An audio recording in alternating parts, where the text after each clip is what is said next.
ያዶኒን አባት የገደለችው ሄለን ናት። በአንድም በሌላም በብዙ መንገድ አረጋግጫለሁ።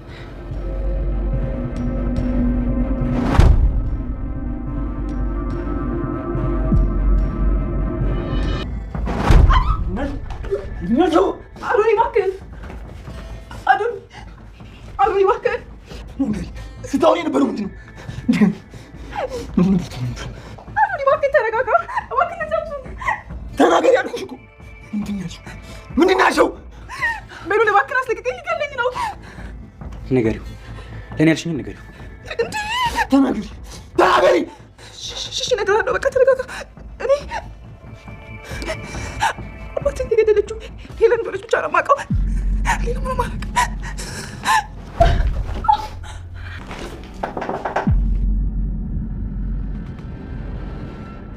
አቤት። አንቺ ነሽ ወይዘሮ ሄለን? አዎ እኔ ነኝ። ምን ነበር? ለምርመራ ስለምፈልግሽ ወደ ጣቢያ እንድንሄድ ነው። እኔ አልሄድም። ምንም አይነት ወንጀል የለብኝም። ሆን ብሎ ጠርቶሽ ወደኛ ማለት ነው። ማም ምን አድርገሽ ነው? እናቴ የትም አትወስዷትም። ወንጀለኛ አይደለችም። እረፊ፣ እንዳታስቸግሪኝ። አስቸግራለሁ። እረፉ። እሺ። ያለ ማዘዣ ደግሞ እኔ መውሰድ አትችሉም። ገባ? አዎ እናቴ ዝም ብላችሁ መውሰድ አትችሉም። ይኸውልሽ ማዘዣው።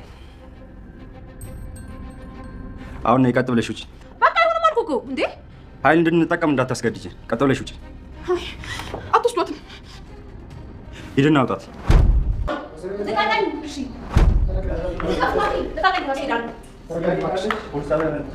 ማም ስራት ነው። አቆልቀኝ ራሴ ሄዳለሁ። እንዴ የፍቅር እህት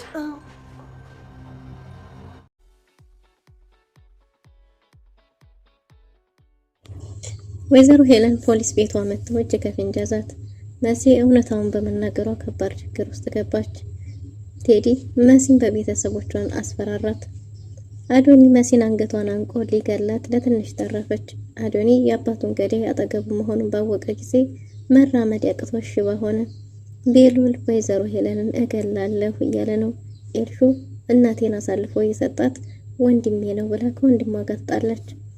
ሰላም ሰላም፣ ውድና የተወደዳችሁ ውድ ቤተሰቦች እንደምን አላችሁ? በያላችሁበት የዓለም ዳርቻ ሰላማችሁ ብዝት ይበል እያልን በአዲስ መተናል። በቅንነት ላይክ፣ ሼር፣ ሰብስክራይብ እያደረጋችሁ ቤተሰብ አድርጉን። እንግዲህ ተከታታይ ድራማ አዶኒ ለረጅም ጊዜ የአባቱን ገዳይ በመፈለግ ሲሳደድ ሲንከራተት እንዳልኖረ የአባቱ ገዳይ ከአይኑ ቅንድብ ስር መቀመጧን ባወቀ ጊዜ ራሱን መቆጣጠር አቅቶ ሰውነቱ ሽባ ሆኖ መሲን አንቆ ሊገል ለትንሽ ተረፈች። ወይዘሮ ሄለንን መሲ እሷን ገድለው እነሱ ከሚታሰሩ ብላ አሳልፋ ለፖሊስ ሰጠቻት። እንግዲህ መሲ ወደዛ ቤተሰብ የተመለሰችው እውነቱን ተናግሬ የመሸበት ባድር ይሻላል፣ ቴዲን በመርጠውም እሱ ግን ከስህተቱ ሊማር አልቻለም፣ አሁንም ቢሆን ገዳይ ነው ብላ ስላሰበች ወደ ቤት የወንድሟን ቁጣ የቤተሰቧን አይን ለመጋፈጥ ወስና ተመልሳለች። ወደ ቤት እንደተመለሰች እንግዲህ ለቤሉል የኤልሹ አባት ማን እንደሆነና በህይወት እንዳለ ለዛውም የአባቱ የቅርብ ጓደኛ ቴዲ እንደሆነ ባወቀ ጊዜ ቤሉል እውነቱን መቋቋም አቅቶት ነስ እስከሚያነስረው ደርሷል። በዚህን ጊዜ ገና ጉዱም መች ሰማህና ነው በአንድ ጊዜ እንደዚህ የምትሆነው? ገና ማታውቀው ብዙ ጉድ ያለ ተረጋጋ እያለችው ነበር። ምንድን ነው ባላት ጊዜ እኔም ማውቀው በጣም ብዙ ሚስጥር አለ፣ ለረጅም ጊዜ አፍኛ ያስቀመጥኩት፣ ለመናገር በፈለኩ ጊዜ ለመናገር ያልቻልኩት፣ ምክንያቱም ይህን ነገር ይወራ ቢባልም ለማውራት ራሱ ይቀፋል፣ ይከብዳል፣ እንዲህ ነው ብሎ ለመናገር ይከብዳል እያለች ነበር። እና ይሄ ነገር ምንድን ነው ብሎ በጉጉት እንግዲህ ቤሉል ንገሪኝ ብሏት ነበር። ይህንንስ አሁን አልነግርህም ባለችው ጊዜ አሁን የማትነግሪ ከሆነ በድጋሚ ላንገናኝ እስከ መጨረሻው እንቆራረጣለን ብሎ አስፈራርቷት ነበር። እና መሲም እንግዲህ እንደዛማ ከሆነ ብላ መሲ እሺ እነግርሃለሁ፣ ጧት እነግርሃለሁ ብላ ነገሮችን ለማረሳሳት ሞክራ ነበር። ግን ደግሞ ቤሉል አንድ ጊዜ ላመነበት ነገር እስከ ጥግ ድረስ ከመሄድ ወደ ኋላ ስለማይል እንግዲህ ክፍሏ ድረስ ሄዶ ቁጭ ብሎ ሲጠባበቃት አድሯል። እሷ በተኛችበት እሱ እንቅልፉን አጥቶ ቁጭ ብሎ ባነጋ ጊዜ መሲ ስትነቃ ጎኗ ስታገኘው በጣም ደንግጣለች። እንዴ ምን ተፈጥሮ ነው ብለው ነበር። ቤሉልም አሁን ትነግሪኛለሽ፣ እንዲህ በቀላል አልፋታሽም፣ ጧት ብለሻል፣ ይሄው ጧት አሁን ነው፣ አሁን ካልነገርሽኝ ግን የኔና አንቺ የመጨረሻችን ነው የሚሆነው ባላት ጊዜ እንግዲህ መሲም ቤሉልን ላለማስቀየም እውነቱን ነግረዋለች ማለት ለመናገር ወስናለች። ግን ደግሞ አንድ ጊዜ ብቻዬን ተወኝ ብለው ነበር። ሀሳብሽን ለመቀየር ፈልገሽ ከሆነ አታስቢ ብሏት ነበር። እሷም አይ እንደዛ አይደለም ብቻ አንድ ጊዜ አንድ እድል ስጠኝ ብለው ነበር። ብቻዋን ጥሏት እንዲወጣ በጠየቀችው ጊዜ የደወለችውም ለቴዲ ነበር። ለቴዲ ደውላለት ለቴዲ በጣም ይቅርታ አንተ መጠቀሚያ ልታረገኝም፣ እኔ ግን ፍቅሬ የእውነት ነበር፣ ከእውነት ወድጄህ ነበር።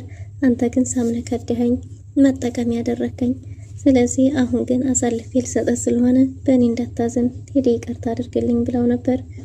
ቴዲ ተለሳልሶ የእሷን ልብ ማራራት ሲችል ግን ደግሞ አሁንም በጉልበቱ እያስፈራራት ነበር። ለተፈጠረው ነገር ይቅርታ፣ እኔም እኮ እንደዛ አስቤ አልነበረም፣ ባህሪሽ ተቀያየረብኝ እያላት ነበር።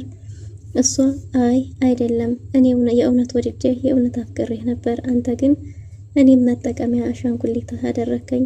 ስለዚህ አሁን አሳልፌ ልሰጥ ስለሆነ በጣም ይቅርታ ቴዲ፣ በጣም ይቅርታ ብለው ነበር። እሱም እንደዛ የምታረቂ ከሆነ ያችን እናትሽንና ወንድምሽን አንቺም ጭምር ማንም ሰው ከቤተሰቡ ሊቀረኝ አይችልም፣ ሁላችሁንም እጨርሳችኋለሁ ብሏታል። መሲ አሁንም እንደዛ ነው የምታስበው እያለችው ነበር። አዎ እሱ ግን እያስፈራራት ነበር። ማስፈራራት ከሆነማ ማስፈራራትህ ላይ ቀርልኝ፣ እውነቱን ተናግሬ የመሸበት ባድር እውነቱን አውጥቼ እኔ ብሞት ይሻላል ብላ ወስናለች። እና መሲ እንግዲህ ቤሉል ተመለሱ። አሁን ትነግርኛለሽ አይደል ባላት ጊዜ አዎ ጨርሻለሁ፣ አሁን ማውራት እንችላለን ብለዋለች። ግን ደግሞ አረጉድ እንዴት ተብሎ ይሄ ይነገራል? አረ እንዴት ይወራል እያለች ነበር። ምክንያቱም ከጎኗ ሀዘንተኛ ሆና ስታስተዛዝነው የነበረውን ልጅ አባት እሷ ናት የገደለችው ቢባል ማን ያምናል? በሌላ በኩል ወይዘሮ ሄለንን እህቴ እየተጎዳች ነው እና ወደ ቤትሽ መመለስ አለብሽ ብሎ ቤሉል ወይዘሮ ሄለንን አናግሯት ነበር። ለኤልሹ ብቻ አስቦ ሳይሆን በቅርበት ከሆነች አንዳንድ መረጃዎችን ማግኘት እንችላለን ብለው ተማክረው ስለነበረ ከአዶኒ ጋር ወደ ቤት እንድትመጣ ጋብዟት ነበር እና ወይዘሮ ሄለንም ቀጭቋ እያለች ወደ ቤቷ ተመልሳለች። ልጇ ፎቶ ሰልፊ እየተነሳች በነበረ ጊዜ ድንገት ስትደርስ ፎቶዋን አቋርጣ ያረ ተመልከቱልኝ ማን እየመጣ እንደሆነ እያለች ነበር። እናቷን ቤቱን ለቃ እንድትወጣ በተደጋጋሚ ያስጠንቅቃት ነበር። አይ እህት የተጎዳች ነይ ቶሎ ታስፈልጊያት ያለሽ አለኝ ወንድምሽ ነው ባለቻት ጊዜ ይህን ቤት መውሰድ ፈልገሽ አልሳካ ብሎሽ ይሆናል እንጂ በጭራሽ ለኔ ብለሽማ አትመጭም። አንቺ ከራስሽ ውጪ ማንንም ሰው አትወጂም። ስለዚህ ከወንድሜ ጋር ተይኝ፣ በፍቅር ተሳስበን አንድ ላይ እንኖርበት። አንቺ በመቅረትሽ ብዙ ብጎዳም አሁን ላይ ግን በጣም ደስተኛ ነኝ ብላታለች።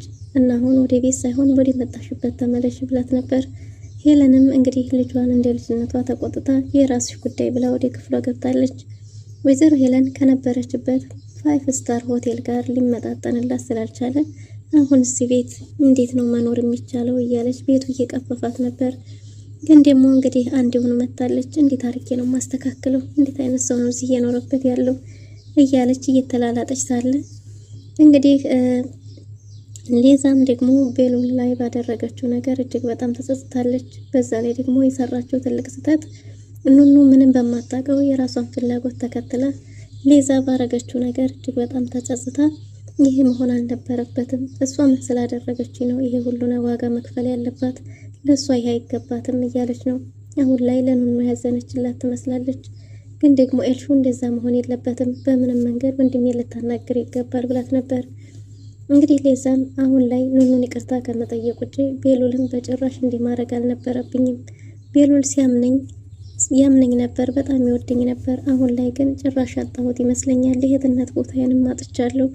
ጭራሽ ጥሎኝ ነው ሄደው። አሁን ደግሞ ሊያናግረኝ አይፈልግም፣ ስልኬንም እያነሳልኝ አይደለም ብላታለች። ኤልሹም የራስሽ ጉዳይ የማንም እገዛ አያስፈልገኝም ብለሽ የለም ወይ እያለቻት ነበር። ይህን የእብድ ሀሳብ ያመጣሽው አንቺ ነሽ እያለች ለዛም ከኤልሹ ጋር እየተጨቃጨቁ ነበር። ኤልሹም የራስሽ ጉዳይ ብላ ሌዛን ጥላት ወደ እናቷ ክፍል ሄዳለች። እናቷን ባናገረቻት ጊዜ እንግዲህ ወይዘሮ ሄለንም ቤቱን ለቃ እንድትወጣ ብትነግራትም ኤልሻዴን ስርዓት ያዥ እያለቻት ነበር። እኔ እኮ እናትሽ ነኝ ስትላትም ነበር። ያንቺ እናትነት አያስፈልገኝም፣ አንቺ እናቴም አትመስኝም፣ አንቺ ከራስሽ ውጪ ማንንም አትወጂም። እያንዳንዱን ነገር የምታረጊው አስበሽበትና አቅደሽ ነው። ያ ማለት ደግሞ ለራስሽ እንጂ ለኔ ብለሽ ምንም የምታደርጊው ነገር የለም ብላለች። በስተመጨረሻም እንግዲህ ወይዘሮ ሄለን ምንም ነገር የማደርገው ለአንቺ ብዬ ነው፣ እሱም ማወቅ ይኖርብሻል እያለቻት ነበር። ግን ደግሞ ኤልሻዴ በጭራሽ አንቺ ለኔ ብለሽ ምንም ነገር ልታደርጊያችም፣ ነገሮችን እያንዳንዳቸው የምታደርጊው አንቺ ለራስሽና ለራስሽ ብቻ ነው የሚል ምላሽ ሰጥታታለች። በሌላ በኩል እንግዲህ መሲ ለቤሉል ለመናገር ቃሉን ማውጣት አቅቷታል። ቤሉልም እባክሽ ንገሪኝ ዲፈሪ እያላት ነበር። እሷም የአዶኒን አባት የገደለችው እራሷ ሄለን ናት። መረጃዎችን ለመሰብሰብ የተቻለኝ ሁሉ ነገር ሳደርግ ቆይቻለሁ። ብዙ ነገር አድርጊያለሁ። ስለዚህ እናም እንግዲህ የአዶኒን አባት የገደለችው እራሷ ሄለን ናት የሚል ቃል ስታወጣ ቤሉል የሚለው ነገር ግራ ገብቶት አፉን ይዞ ዝም ብሏል። በቆመበትም ደርቆ ቀርቷል። ቴድ አዶኒም እንግዲህ በር ላይ ተለጥፎ እያዳመጠ ስለነበር የሰማውን ነገር ማመን አቅቶት በቀስታ ነበር ወደ ውስጥ የገባው። እናም እንግዲህ ቤሉል የሚያደርገው ነገር ግራ ገብቶት ቁጭ ብሏል። አዶኒም ወደ መሲ እየተጠጋ ባለበት ጊዜ መሲ ላይ ፍርሃት ይታይባታል። በስተመጨረሻም መሲን ጉሮሯን አንቋት አሁን የተናገርሽውን አንድ በአንድ ንገሪኝ እያለ እያስፈራራት ነበር። መሲ እኔ ምንም የማውቀው ነገር የለም ምንም አላልኩም እያለች ለማስመሰል ብትሞክርም ግን ደግሞ አሁን ያልሽኝን ንገሪኝ አለዛ አንገትሽን እቆርጥልሻለሁ እያለ ሲያስጨንቃት ቤሉልን አረ ቤሉል ገደለኝ አስጠለኝ እያለችው ነበር። ቤሉል ባለበት ደርቆ ቀርቷል። እኔ የነገርሽኝም በሙሉ ለሱም ንገሪው ብሏታል። እናም እንግዲህ መሲ ትንፋሿ ሲቋረጥ ያለችው ነገር ቢኖር እንግዲህ እውነታውን ነግረዋለች። ሄለና ሲባልም አዶኒ ተሽበልብሎ ወድቋል ማለት ነው። መቋቋም አቅቶታል። የሰማውን ነገር ማመን ከብዶታል። መሸከምም አቅቶታል። በስተመጨረሻም እንግዲህ ቤሉል እገላታለሁ፣ ነፍሷ የሚወጣው በእኔ እጅ ነው፣ ለህግም አሳልፌ አልሰጣትም ብሎ ቶሎ እየሮጠ ወጥቷል። ደግነቱ ወይዘሮ ሄለን ወደ ቤት መመለሷን ቤሉል አለማወቁ ቀጥ ብሎ አቅጣጫውን ያደረገው ወደ ውጭ መሄድ ነበር። ሌዛ ልታናገረው ብትሞክርም እንኳን ስላናገርሽ አይደለም ቀርቶ ድምፅሽንም መስማት አልፈልግም ብሏታል። ሌዛም በጣም ተረብሻ እያለቀሰች ነበር። ቤቲም ጓደኛዋን ለማጽናናት እየሞከረች ነው። እንግዲህ አዶኒም ለመንቀሳቀስ ጓደኛው ጥሎ ሲሮጥ እያየ እንኳን መቆም አቅቶታል። እየተብረከረከ ነበር። መራመድ ያልችል ብሏል።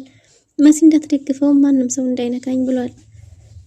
እንግዲህ አዶኒ እንደምንም እየተንፏቀቀ እሱም ደረጃውን ወርዷል። ለዛ አሁንም ልታናግረው ስትሞክር ማንም ሰው ሊያናግራት ባለመፍቀዱ ለዛ እጅግ በጣም ተረብሻለች። ድብርት ውስጥ ገብታለች። ስህተት መስራቷን ራሷው ተረድታለች። በጣም ትልቅ ስህተት ነው የሰራሁት፣ ስሜታዊ መሆን አልነበረብኝም፣ የራሴን ስሜት ማስቀደም አልነበረብኝም የሚል ቁጭት ውስጥ ገብታለች። በሌላ በኩል እንግዲህ መሲ እሷን ነፍሰ ገዳይማ ገለው ወንጀለኛ መባል የለባቸውም ብላ አሳልፋ ለፖሊስ ሰጥታለች። ለፖሊስ ደውላ ጥቆማ ልሰጣችሁ ነበር፣ አንዲት ወንጀለኛ በነፃነት እየተንቀሳቀሰች ትገኛለች ብላ ቤቱን ጠቁማለች። ፖሊሶቹም መተው በጠየቁ ጊዜ ሊዛና ቤቲ አረ በጭራሽ እንደዚህ የሚባል ሰው እዚህ ቤት አይኖርም ብለዋል። ፖሊሶቹም እናንተ ሄለን ናችሁ ወይ ብለው ጠይቀው ነበር። እንዳልሆኑም ተናግረው ሄለን የምትባል ሴትም እዛ ቤት እንደማትኖር ተናግረዋል። ፖሊሶቹ እዛ ሆነው ለመሲ በደወሉ ጊዜ መሲ አቅጣጫውን ጠቁማቸዋለች። እንደ ሊዛ እናስገባም ቢሉም እነሱ አልፈዋቸው ሄደዋል። እንግዲህ ፖሊሶቹ መኝታ ቤቷን በተጠቆማቸው መሰረት እየደረሱ ነው። መሲን ወንድሟ ፊት ለፊት አግኝቷታል። ምን ልታረጊ መጣሽ ባላት ጊዜ መሲ ሰው ፊት እንዳታዋረደኝ እባክህ ወንድሜ፣ ከባድ ችግር ተፈጥሯል፣ ለዛ ነው የመጣሁት። ስለዚህ ማውራት ካለብን ወደ ውስጥ ገብተን እናውራ ብለዋለች። መኩም ከስተዛሬው የተረጋጋና ለመሲ ያዘነላት ይመስላል። ተያይዘው ገብተዋል። ምንድነው የተፈጠረው ባላት ጊዜ ሄለን መታለች ብለዋለች። እንዴ ከቤቷ የት ትሄዳለች ታዲያ ትመጣለች እንጂ እያለ ነበር። መኩ እሱ አይደለም ችግሩ ብላ የተፈጠረውን ነገር ሁሉ ስትነግረው ማመን አቅቶታል። አይንዬም ልጇን መሰረትን እዛ ስታገኛት እጅግ በጣም ደስ ብሏታል። ልጇ መሰረትና መኩን አንድ ላይ ስታያቸው እጅግ በጣም ተደስታለች።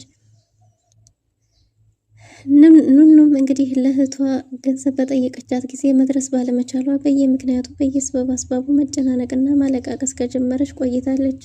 አሁን ደግሞ ይባስ ብሎ ከባድ ችግር ገጥሟታል። ይህንንም እንግዲህ ለዛን አንድ ጥያቄ ያለኝ እባክሽ ላንቺ አንድ ጥያቄ ብቻ ነው ያለኝ ብላት ነበር። ለዛም ያልሽው ያሰብሽው ነገር እንዳሰብሽው አይደለም፣ እኔ ነኝ የተሳሳትኩት፣ ምንም የተፈጠረ ነገር የለም ብላ ታስረዳት ሞክራ ነበር። የልብሽን ካደረግሽ በኋላ እባክሽ ምንድነው ንገሪኝ፣ አንድ ጥያቄ ብቻ ነው ያለኝ፣ ለሱም ትክክለኛ መልስ ስጪ ብላት ነበር። እሷም ምንድነው ብላ በጠየቀቻት ጊዜ አንቺና ቤሉል የስጋ ዝምድና አላችሁ የላችሁም የሚል ጥያቄ ነበር። ለዛም እንግዲህ የስጋ ዝምድና ባይኖራቸውም ግን ደግሞ እንደምታስበው ሳይሆን በጣም የሚዋደዱ ጥሩ ጓደኛሞች እንደሆኑ ተናግራለች። አሁን አረጋገጥሽልኝ፣ እውነቱንም እንኳን አወቅኩ እያለች ነበር። ቤቲ ደግሞ ለአንዲት ቤት ሰራተኛ ተራ ሰራተኛ እንዴት ታብራሪያለሽ ብላ ከሊዛ ጋር ስትጣላ እንግዲህ ኑኑ ታይኝ ብላ አስጠንቅቃት ነበር። በስተመጨረሻም ቤቲን እንደሚገባት አድርጋ ደብድባታለች። ለዛ ሁለቱም በማገላገል ግራ ተጋብታለች። በስተመጨረሻ ፖሊሶቹ ቀጥ ብለው ሄለን ክፍል ውስጥ ገብተዋል። ሄለን ክፍል ውስጥ ገብተው ሄለን የምትባዩ አንቺ ነሽ ወይ ስትባል እሷም ምን ልታዘዝ አሁን ነኝ ብላ ነበር። ግን ደግሞ ፖሊሶች እንደሆኑ በነገሯት ጊዜ ሄለን ለመካድ ሞክራ ነበር። እሷ ሰላማዊ ሰውና ምንም የማታውቅ እንደሆነች በተናገረች ጊዜ እንግዲህ ፖሊሶቹ ለጥያቄ ስለምትፈለጊ አብረን እንሄድ ብለዋል ነበር። እሷም ወዲህ የመያዣ ወረቀት ይዛችሁ ሳትመጡ በጭራሽ እኔም መንካት አትችሉም ብላለች። እነሱም እንግዲህ እንዲያያዙ ተናግረው ወረቀቱን ካሳዩት በኋላ በኃይል እንዳንጠቀም አንቺ በራስሽ ሂጂ እያሏት ነው። ኤልሹ እናቴን በጭራሽ ይዛችሁ መሄድ አትችሉም ብላለች። ፖሊሶቹም ኃይል እንዳንጠቀም እባክሽ ውጭ ብለው ወይዘሮ ሄለንን እየጎተቱ ይዘዋት ወጥተዋል። ቤቲና ሌዛም ባዩት ነገር እጅግ በጣም ተደናግጠዋል። ቤቲና ሌዛ በጭራሽ እሷን እንደ ቤት ውስጥ መሄዷን የማያውቁም ነበር። ፖሊሶች ይዘዋት ሲመጡም በጣም ተደናግጠዋል። ኤልሹ እናቴን ተውልኝ እያለች ነው። ወይዘሮ ሄለን ለቤት ነይ ብሎ ሰራልኝ እያለች አሁንም ቤሉል እንዳስያዛት ታምናለች። ቤሉል ከቤት እየሮጠ ወጥቶ ጆን ሄለን ያለችበት ቦታ አሁኑኑ ካልወሰደኝ ብሎ አስገድዶታል። ደብድቦት ጆ ጋር ሲንከራተቱ ውለዋል። በስተመጨረሻም ኤልሹ እናቷ ፖሊስ ጣቢያ ከሄደች በኋላ መንገድ ላይ ቁጭ ብላ ስታለቅስ ጆ አግኝቷታል። ጆ ባገኛት ጊዜ ጆም የተፈጠረውን ነገር ጠይቋት ነበር። እሷም አንድ ባንድ ነግረዋለች። ወንድሜ ነው እንዲህ አረጋት ብላ ነበር። ግን ደግሞ ወንድሟ ከሱ ጋር እንደዋለና ምንም ነገር እንደማያውቅ ነግሯታል። እያስመሰለ ነው ብትልም አይ እንደሱ አይመስለኝም፣ ወንድምሽ አሁን ራሱ ያዙ ይልቀቁኝ እያለ ነው። እያበደ ነው። ከዛኛው እብድ ጋር አብሮ እያበደ ነው። እሱ ራሱ ቤት መምጣቷን ጭራሽ ያወቀ አይመስለኝም፣ ወንድምሽ አይመስለኝም፣ ቤት መኖሯን ራሱ አያውቅም ብትልም እያስመሰለ ነው ብላ ነበር። እንደዛ እንዳልሆነ አረጋግጦላታል። ግን ደግሞ ይዘህ ጥፋ፣ ወደ ቤት መሄድ አልፈልግም እያለች ነው። ቤቲ የፍቅር እህት ናት እያለች ነው። ለዛ እሱን እርግጠኛ አትሁኚ፣ ማንም ሰው እንደዛ ሊሆን አይችልም ብላ ነበር። ግን ደግሞ እንግዲህ የቴዲ የልጁ እናት መሆኗን ስታቅ ቤቲ ምን ይሰማት ይሆን? ውድና የተወደዳችሁ ለዛሬ የነበረን ቆይታ ይመስል ነበር። በቀጣይ እስከምንገናኝ መልካም ጊዜ